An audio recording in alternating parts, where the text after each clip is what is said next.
যখনই আমরা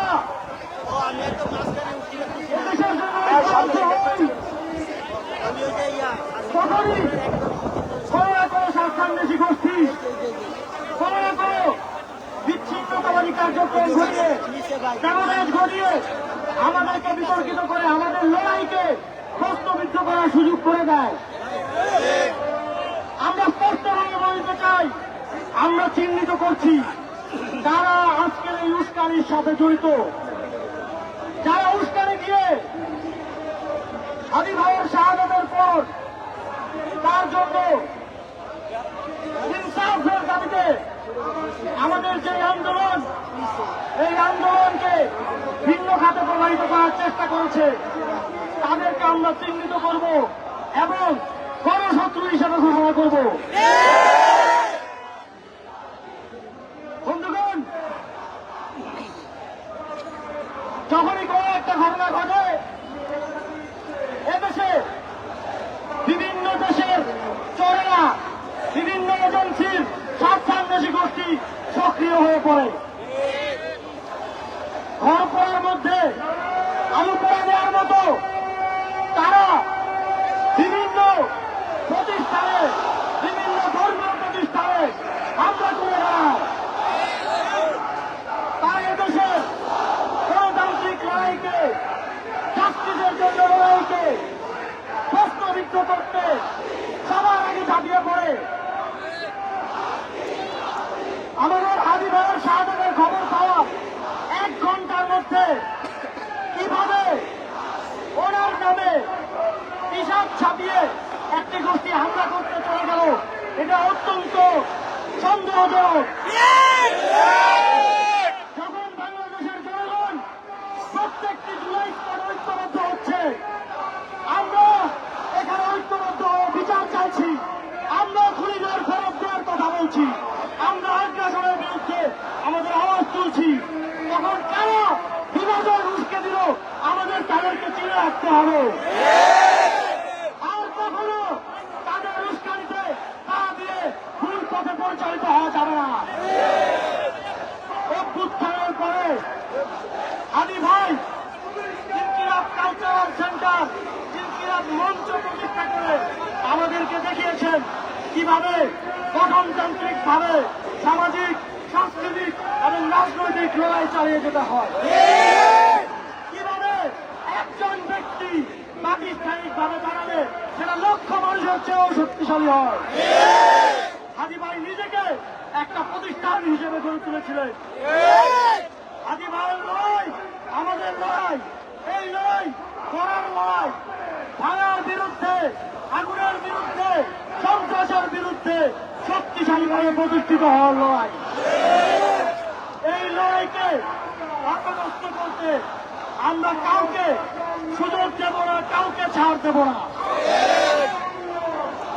আমরা সরকারের প্রতি এবং আইন শৃঙ্খলা বাহিনীর প্রতি আহ্বান জানাতে চাই, আপনারা খুঁজে বের করুন আজকের এই ঘটনার পেছনে নেপথ্যে কারা রয়েছে। আপনারা খুঁজে বের করুন তাদের উস্কানিতে, তাদের ভিন্ন ও ষড়যন্ত্রে আজকে সাংবাদিকদের জীবন শঙ্কার মুখে পড়েছে। আপনারা তাদেরকে আইনের আওতায় নিয়ে আসুন। তবে কোনোভাবেই এই ধরনের কোন ডিস্ট্রাকশন কিংবা এই ধরনের সাবোটেজে থেমে যাওয়া যাবে না। হাদি ভাইয়ের জন্য আমাদের লড়াই, আগ্রাসনের বিরুদ্ধে আমাদের লড়াই, হাদি ভাইয়ের খুনিদের ফেরত দেওয়ার দাবিতে আমাদের এই লড়াই চলমান থাকবে। আমি বাংলাদেশের জনগণকে আহ্বান জানাতে চাই, আগামীকাল প্রত্যেকটি মসজিদে, খুতবায় এবং মোনাজাতে হাদি ভাইয়ের জন্য দোয়া করুন এবং জুমার পর সারা বাংলাদেশে প্রত্যেকটি জুলাই আন্দোলনের স্পটে আবারও বিক্ষোভ মিছিল সমাবেশ আয়োজন করুন।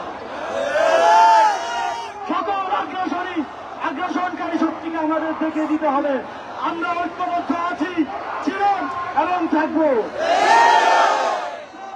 যতদিন পর্যন্ত এই খুনিদের এবং খুনি হাসিনাকে ফেরত না দেওয়া হবে আমাদের আন্দোলন চলমান থাকবে।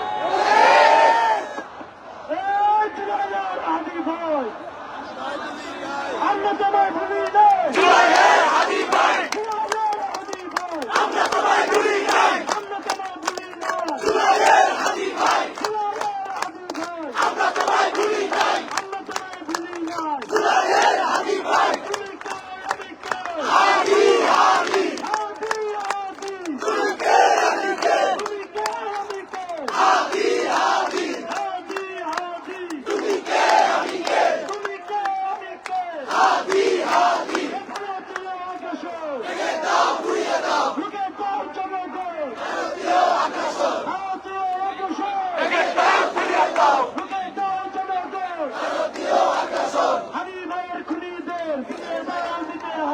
হাদি ভাইয়ের খুনিতে ফিরিয়ে দাও দিতে হবে হাদি ভাইয়ের খুনিতে হাদি ভাইয়ের খুনিতে ফিরিয়ে দাও দিতে হবে ফিরিয়ে দাও দিতে হবে হাদি ভাইয়ের খুনিতে তুমি কে আমি কে হাদি হাদি হাদি হাদি তুমি কে আমি কে তুমি কে আমি কে হাদি হাদি আমাদের সংগ্রাম চলবে চলবে চলছে চলবে আমাদের সংগ্রাম অ্যাকশন অ্যাকশন ডাইরেক্ট অ্যাকশন আমাদের অ্যাকশন ডাইরেক্ট অ্যাকশন পুলিশের বিরুদ্ধে ডাইরেক্ট অ্যাকশন আগে ডাইরেক্ট অ্যাকশন সবার বিরুদ্ধে ছাত্রলীগের বিরুদ্ধে ছাত্রলীগের বিরুদ্ধে ডাইরেক্ট অ্যাকশন আওয়ামী লীগের বিরুদ্ধে ডাইরেক্ট অ্যাকশন যুবলীগের বিরুদ্ধে ডাইরেক্ট অ্যাকশন আগে সবার বিরুদ্ধে ডাইরেক্ট অ্যাকশন পুলিশের বিরুদ্ধে ডাইরেক্ট অ্যাকশন আমাদের অ্যাকশন ডাইরেক্ট অ্যাকশন জনতার অ্যাকশন ডাইরেক্ট অ্যাকশন জুলাইয়ের অ্যাকশন ডাইরেক্ট অ্যাকশন শহীদের action direct action direct action fighter action আমাদের অ্যাকশন ডাইরেক্ট অ্যাকশন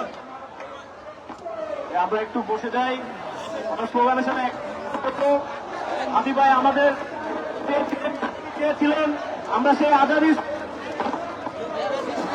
আমরা কি আজাদি স্লোগান করতে পারি এই একটা লিখ দাও